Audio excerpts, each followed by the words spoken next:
Hello and welcome to The Print. I'm Snehesh Alex Philip. Well, India and China held their 23rd Special Representatives talks on the boundary issue on Wednesday.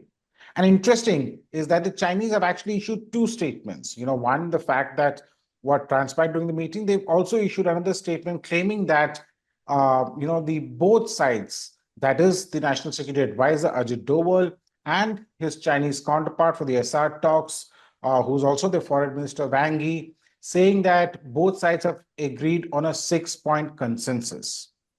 And what do we make out of this set of talks? And to discuss this, I have with me the former Foreign Secretary of India, Mr. Shyam Saran. So welcome to the Print, sir. Thank you. Thank you for inviting me. Thank you, sir. So this Chinese statement is an interesting one. It goes back to the 2005 agreement that was signed at the SR level. At that time, you were the foreign secretary. How do you see this development, sir, first? So, reference to the 2005 joint statement is not something which is a departure from the past, because in earlier statements also reference has been made, perhaps not each and every time, but it's not as if the fact that a reference is being made to that represents a major departure.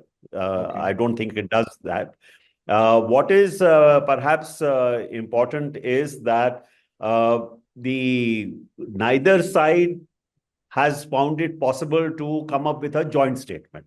Absolutely. So, 2005 was a joint statement, so it was an agreed statement. But this time, our Ministry of External Affairs has come out with its own statement. The Chinese have come out with a statement saying that there were 6 points of consensus which were arrived at between the two countries during the talks. In substance, there does not seem to be so much difference in the two statements, but the tone and the, shall I say, the nature of presentation detail is much different, which shows that the two sides were not able to come up with a joint kind of projection of the two sides. So that's one point. Second point is that the fact that it was not possible to have a joint statement means that the Indian side continues to believe that we have not come to a point where we can say that we are on track to fully normalize the relations or take the relationship back to what it was before the events of 2020.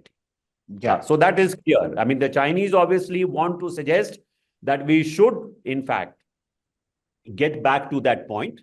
The Indian side believes that we have not yet come to that stage. So there is a difference in the approach of the two sides, quite apparent from the both the what the words are as well as the nature of how they have been presented. That is one. Second is that we would have perhaps regarded this as a important development if there was some reference at least to what should have been the next stage after the disengagement, have the next stage of redeployment of the troops on both sides. Because it is unnatural compared to the earlier situation that you have nearly 50,000 troops on both sides, which are in very, very close proximity. You talk about de-escalation. So de-escalation, but disengagement in the sense of redeploying your forces back to their base points. So there was a change in situation, that you had large number of troops which suddenly got deployed on the Chinese side, and that is why we had to react and also deploy similar number of troops.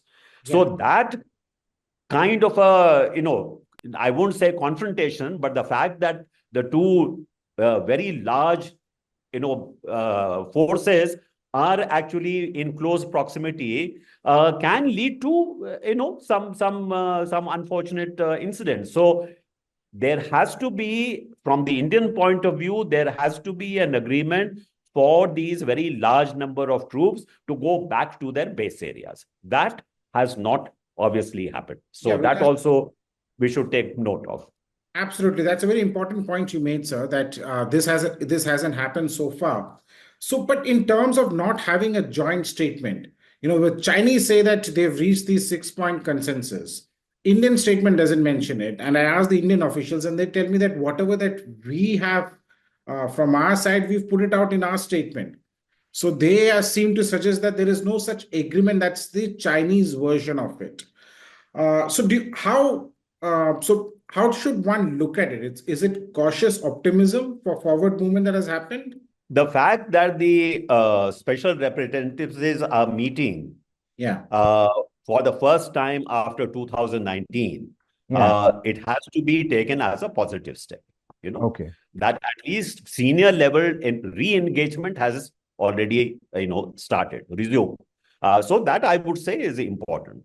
The fact that they were able to have discussions over a very wide range of issues, not only relating to peace and tranquility at the border, but the larger question of the relationship between the two countries and how they see the regional situation, how they see the international situation. All these were, topics for discussion. So we are getting back to what used to be a very normal, routine exchange of views, exchange of perspectives at this very high level, and also address the border issue. So we should regard this resumption as a positive step forward. And they have also agreed on some, confidence building measures. For example, the pilgrimage, to Kailash Mansarovar, Yeah, which had been halted, that will be resumed. Border trade through the Nathula Pass, that can be resumed. So these also are important developments. For example, the agreement that there used to be that we would exchange information concerning cross-border rivers. That has also been mentioned. So I cannot say that, there has been no progress. The fact that some elements of what we used to have as routine yeah. cooperation between the two sides, that is being resumed, and that's a plus point. Sir, I know, sir, you're running short of time. You have to go somewhere. But my last question to you, the when this agreement was signed in 2005, this was supposed to be the high point of the then Chinese premier's visit to India, right? But China has itself violated this agreement that it is now talking about several times. What would you say to that? And should India be trusting the Chinese when they go back to an agreement which has already been violated by them? So the fact is that we have kept reminding the Chinese that it is they who have violated, bilateral agreements that had been arrived at between the two sides and which had been observed over a fairly long period of time by both sides. So there was a departure from that in 2020. There's no doubt about Yeah, that. Now, with regard to the 2005 agreement itself, it had 2 or 3 points which were very positive from our point of view. One was that it reiterated the need to clarify the LAC. exactly. No, because if you don't know where the LAC is, then you are going to have, difficulties. Yeah, Now, my view is that as far as India is concerned, we are quite clear in our minds where the LAC is. If there is a misperception or if there is an ambiguity, it may be there on the Chinese side, it is not there on our side. And I'm afraid sometimes we make statements which seem to suggest that maybe we also accept that there is some ambiguity. There is no ambiguity as far as we are concerned. So the clarification of LAC is fundamental in terms of actually maintaining peace and tranquility on the border. So that was okay, one very important point in the 2005 agreement. okay, Second was an agreement that settled populations exactly. at the border would not be disturbed whenever we are going to bring about a settlement. So that, from our point of view, was reference to, in some sense, to Taiwan, which Tawang, which which is China claims. which is disputed from the Chinese side, but we say that it's completely on the Indian side, and there Yeah, is a large settled population there, and you cannot disturb it. The third element was that in reaching a settlement on the border, we will follow, very prominent, well-marked geographical features Yeah. so that, any ambiguity in terms of future does not happen. So these were important points which the Chinese had held out on, but they conceded in 2005. But as you mentioned, that over a period of time, particularly after 2007, Yeah. that commitment to bring about a political settlement to the India border issue, the agreement also said that the sooner we arrive at a settlement, Yeah. the better it is for the two countries The bilateral and ties for their and the growth. relations.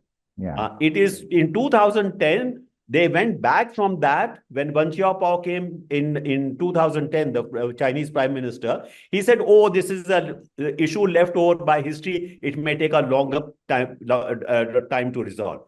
But in 2005, that was not the issue. Yeah. The issue was that, yes, there is a problem, but the sooner we resolve it, the better it is. And that particular settlement should come about through a political dialogue at the special representative level. So there is we have come a long way from what we had achieved there.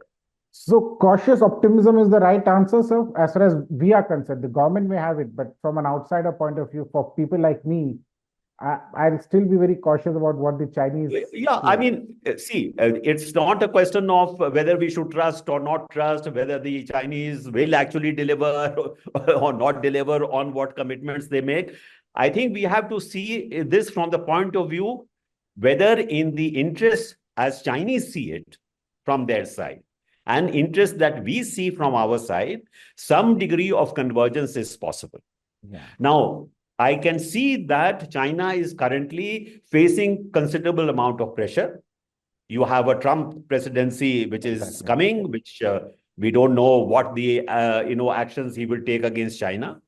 Secondly, the Chinese economy has run into very serious headwinds. So you see not only towards India, but you see towards other countries also, they are adopting a somewhat softer stand than before. There is a certain stepping back from the very aggressive, in-your-face kind of a stance that we used to see in the recent past. So maybe there is a kind of a situation developing, a certain kind of environment developing in which we can perhaps see some limited kind of progress in India-China relations. That's at the most what we can say.